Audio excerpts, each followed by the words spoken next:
17వ వచనం నుండి. ఇజ్రాయేలీయులు సాగి 3వ నాడు వారి పట్టణములకు వచ్చిరి. వారి పట్టణములు గిబియోను, కెఫీరా, బెయరోతు, కిర్యత్ యారీము అనునవి. సమాజ ప్రధానులు ఇజ్రాయేలీయుల దేవుడైన యెహోవా తోడని వారితో ప్రమాణం చేసి ఉండేది గనక ఇజ్రాయేలీయులు వారిని హతము చేయలేదు.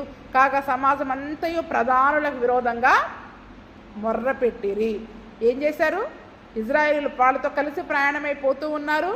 గిబియోను ఎక్కడికి వచ్చారు? ఆ గిబియోన్ అనే ఊరికి వచ్చేసారు. ఎవడో ఒకడు గుర్తుపడతాడుగా వీళ్ళతో పాటు వచ్చినోడు. ఆ ఊర్లో ఉన్నాడు ఎవడన్నా గుర్తుపెట్టకుండా, అరే 3 రోజుల నుంచి ఎక్కడికి పోయావరా, నీకోసం నేను వెతుకుతున్నా అని ఎవరినో ఒకరిని వీళ్ళతో అనుంటారు. లేకపోతే నీ భార్య వెతుకుతుంది, లేకపోతే నీ కొడుకు వెతుకుతున్నాడు, ఇదిగో మీ ఇల్లు అక్కడ ఉందని ఏదో ఒకటి ఎవరో ఒకరు ఊర్లో గుర్తుపట్టకుండా ఉంటారో చెప్పండి. గుర్తుపట్టేశారు. వాళ్ళ యొక్క రహస్యం బట్టబయలైపోయింది. వారి యొక్క రహస్యం అక్కడ బట్టబయలైపోయింది. కాబట్టి ఎప్పుడైతే మరి వాళ్ళు ఈ ఊరోళ్ళని వాళ్ళు తెలుసుకున్నారో వాళ్ళు యెహోవా తోడని ప్రమాణం చేశారు. కాబట్టి ఇంకా చంపడానికి వీల్లేదు, వీళ్ళు చంపడానికి వీలు లేదు.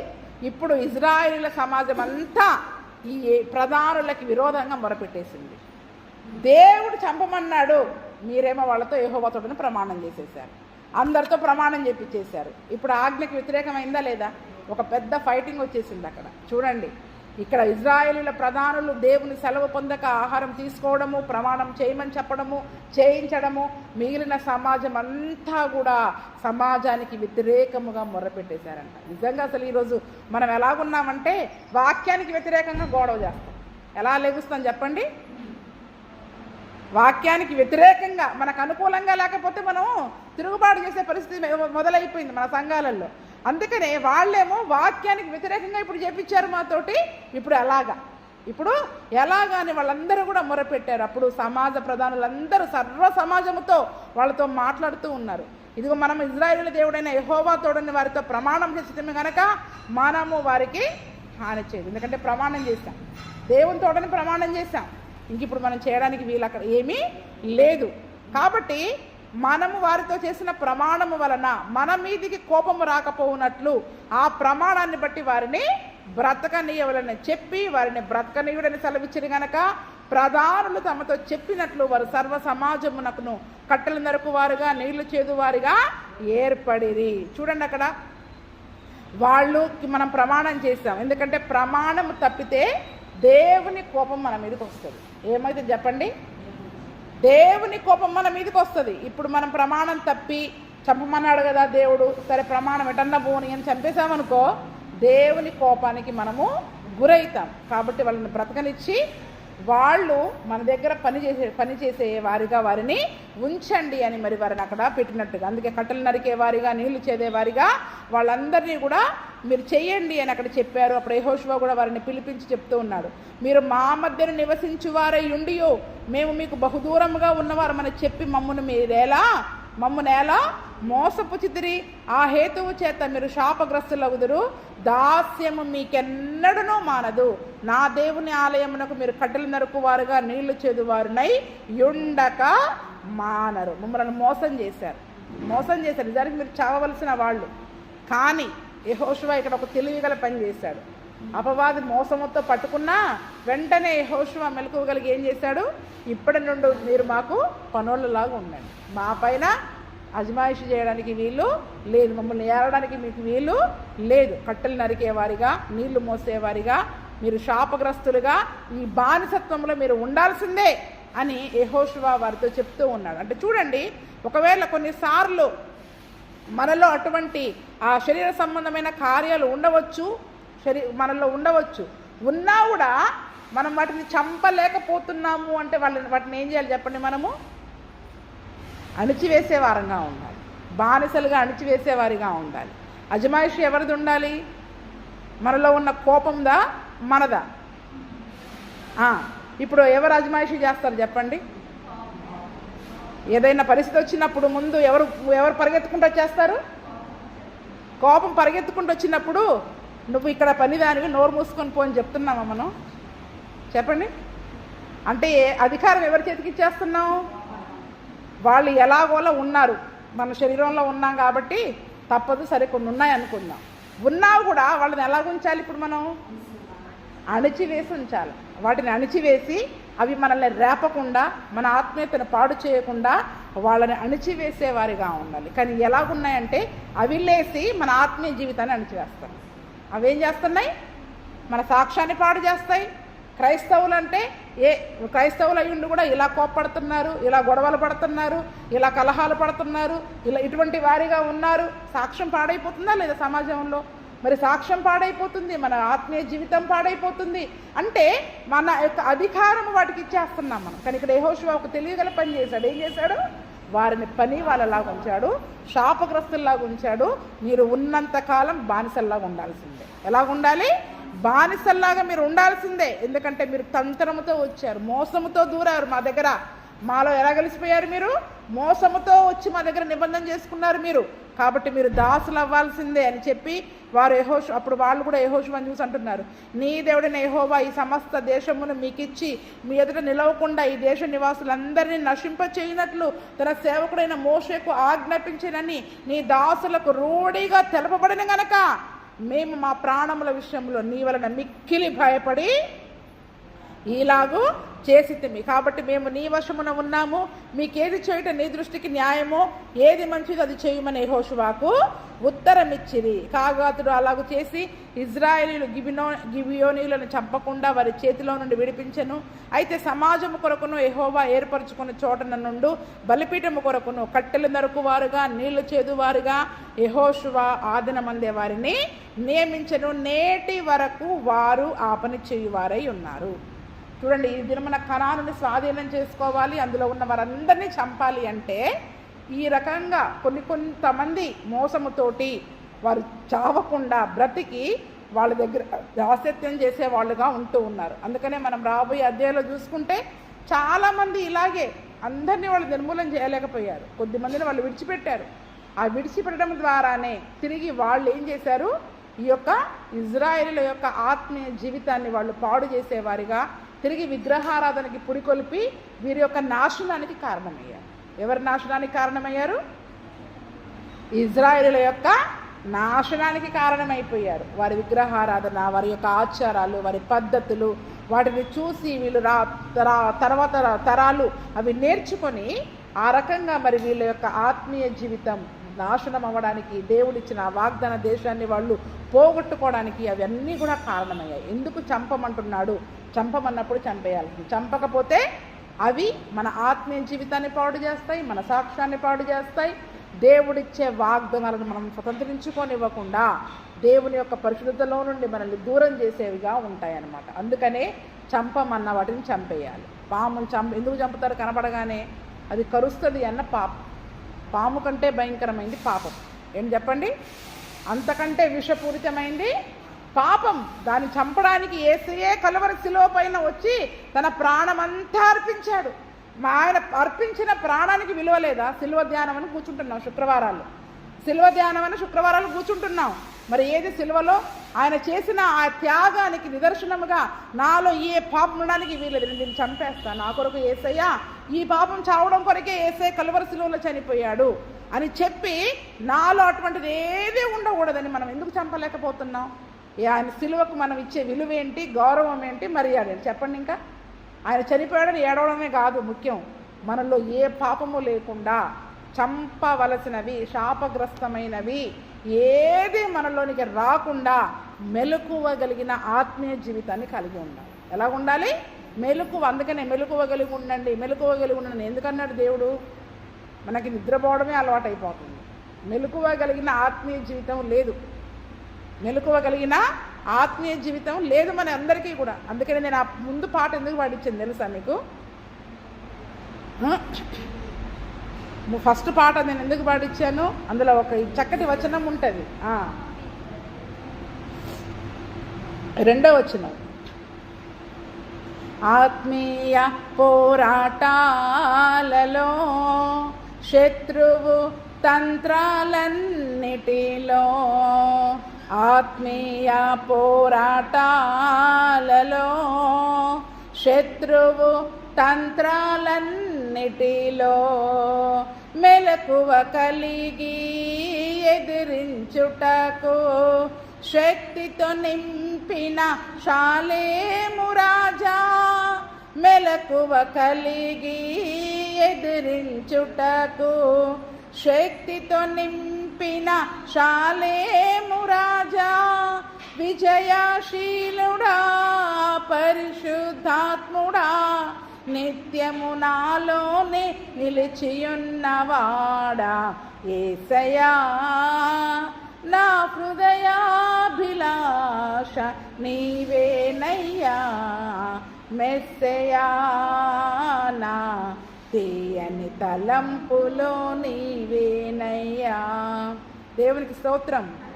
మెలకువ కలిగిన ఆత్మీయ జీవితం లేకపోవడం ద్వారా ఏ రీతిగా అయితే గిబియోను నివాసుల చేత ఇజ్రాయిలందరూ మోసపోయి వారిని చంపాల్సిన వారిని చంపకుండా ఇక తప్పనిసరి పరిస్థితులలో వారిని కట్టెల నరుకువారిగా పనివారిగా పెట్టుకున్నారో అటువంటిది ఈరోజు మన ఆత్మీయ జీవితంలో జరగకుండా హెచ్చరికగా మరి దేవుడు ఆ వాక్యం అంతా రాయించాడు. ఎందుకంటే గిబియోను దేనికి సూచన?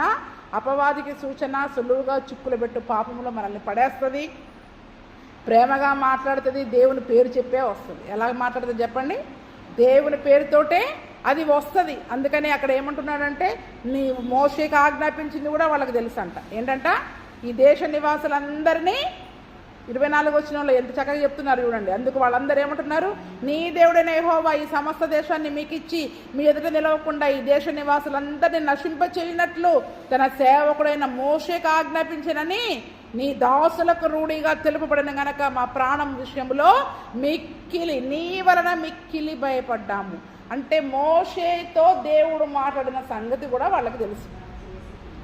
అంటే ఈరోజు వాక్యాన్ని మనం ఎంత జాగ్రత్తగా జ్ఞాపకం ఉంచుకోవాలి చెప్పండి. ఏం చెప్పాడు చెప్పండి? మోషే కనానికి వెళ్ళేటప్పుడు ఏం చేయమని చెప్పాడు?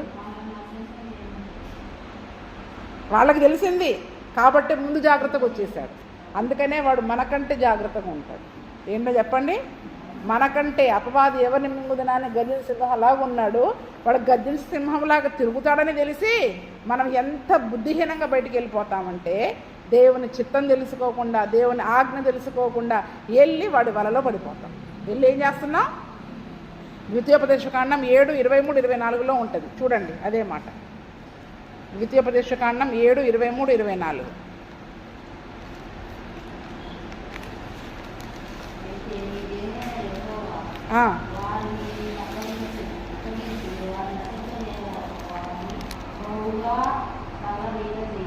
ఏం చేశారు? ఏం తెలుసుకున్నారు వాళ్ళు?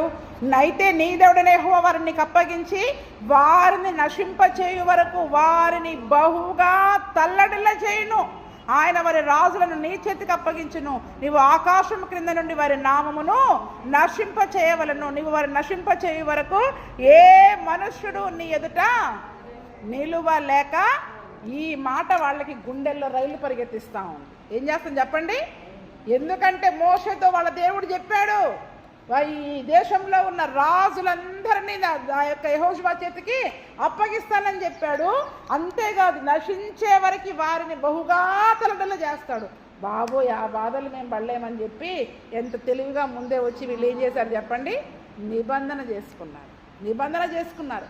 అపవాదికి తెలుసు దాన్ని ఒక్కడే పోయి అగ్ని మండుచున్న అగ్ని గంధకారంలో ఉండాలని. కాబట్టి వాడేం చేస్తున్నాడు?